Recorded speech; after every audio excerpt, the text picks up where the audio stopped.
அதிகாரம் 31. அரசருக்கு அறிவுரை. மாசாவின் அரசரான இலமுவேலின் மொழிகள். இவை அவருடைய தாய் தந்த அறிவுரைகள். பிள்ளாய், என் வயிற்றில் பிறந்தவனே, என் வேண்டுதலின் பயனாய் கிடைத்த என் பிள்ளாய், நான் சொல்வதை கவனி. உன் வீரியத்தை எல்லாம் பெண்களிடம் இழந்து விடாதே.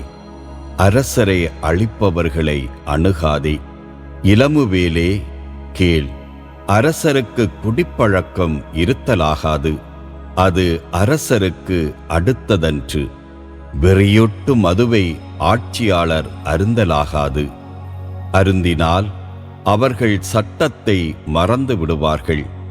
துன்புறுத்தப்படுவோருக்கு நீதி வழங்கத் தவறுவார்கள். ஆனால் சாகும் தருவாயில் இருப்போருக்கு மதுவை கொடு. மனமுடைந்த நிலையில் இருப்போருக்கும் திராட்சை ரசத்தை கொடு. அவர்கள் குடித்து தங்கள் வறுமையை மறக்கட்டும். தங்கள் துன்பத்தை நினையாதிருக்கட்டும்.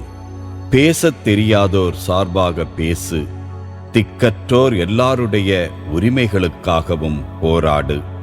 அவர்கள் சார்பாக பேசி நியாயமான தீர்ப்பை வழங்கு. எளியோருக்கும் வறியோருக்கும் நீதி வழங்கு. நல்ல மனைவி.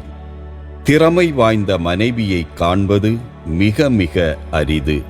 அவர் பவளத்தை விட பெருமதிப்புள்ளவர். அவருடைய கணவர் அவரை மனமாற நம்புகிறார். அம்மனைவியால் அக்கணவருக்கு நலமும் வளமும் பெருகும். அம்மனைவி தம் வாழ்நாள் முழுவதும் அவருக்கு நல்லதையே செய்வார். ஒரு நாளும் தீங்கு நினையார். கம்பளி, சணல் ஆகிய பொருட்களை தாமே தேடிக் கொணர்வார். தன் வேலை அனைத்தையும் விருப்புடன் தாமே செய்வார். அவரை ஒரு வணிகக் கப்பலுக்கு ஒப்பிடலாம். அவர் உணவுப் பொருட்களை தொலைவிலிருந்து வாங்கி வருவார். வைகரையில் துயில் எழுவார். வீட்டாருக்கு உணவு சமைப்பார். பணிப்பெண்டிருக்குரிய வேலைகளை குறிப்பார். ஒரு நிலத்தை வாங்கும்போது தீர எண்ணி பார்த்தே வாங்குவார். தம் ஊதியத்தை கொண்டு அதில் திராட்சை தோட்டத்தை அமைப்பார். சுறுசுறுப்புடன் அவர் வேலை செய்வார். ஊக்கம் குன்றாது உழைப்பார். தம் உழைப்பு நற்பயன் தருமென்பது அவருக்கு தெரியும். அவர் தம் வீட்டில் ஏற்றி வைத்த விளக்கு ஒருபோதும் அணையாது. இராட்டினத்தை தாமே பிடித்து வேலை செய்வார். நூல் இழைகளை தம் விரல்களால் திரிப்பார். எளியோருக்கு உதவி செய்ய தம் கையை நீட்டுவார். வறியோருக்கு வயிறார உணவளிப்பார்.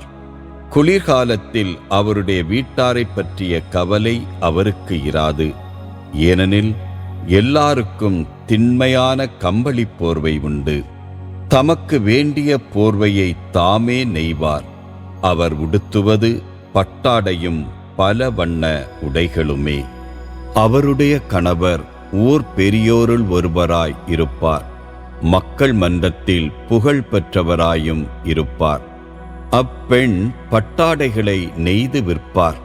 வணிகரிடம் இடைக்கச்சைகளை விற்பனை செய்வார். அவர் ஆற்றலையும் பெருமையையும் ஆடையாய் உடுத்தியவர். வருங்காலத்தை கவலையின்றி எதிர்நோக்கியிருப்பவர். அவர் பேசும்போது ஞானத்தோடு பேசுவார்.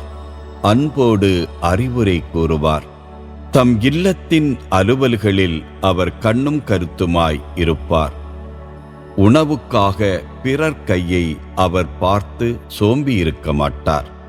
அவருடைய பிள்ளைகள் அவரை பேறு பெற்றவர் என வாழ்த்துவார்கள். அவருடைய கணவரும் அவரை மனமார புகழ்வார். திறமை வாய்ந்த பெண்டிர் பலர் உண்டு. அவர்கள் அனைவருள்ளும் சிறந்தவர் நீரே என்று வாழ்த்துவார். எழில் ஏமாற்றும், அழகு அற்றுப்போகும். ஆண்டவரிடம் அச்சம் கொண்டுள்ள பெண்ணே புகழத்தக்கவராவார். அவருடைய செயல்களின் நற்பயனை எண்ணி அவரை வாழ்த்துங்கள். அவரது உழைப்பை மக்கள் மன்றம் பாராட்டுவதாக.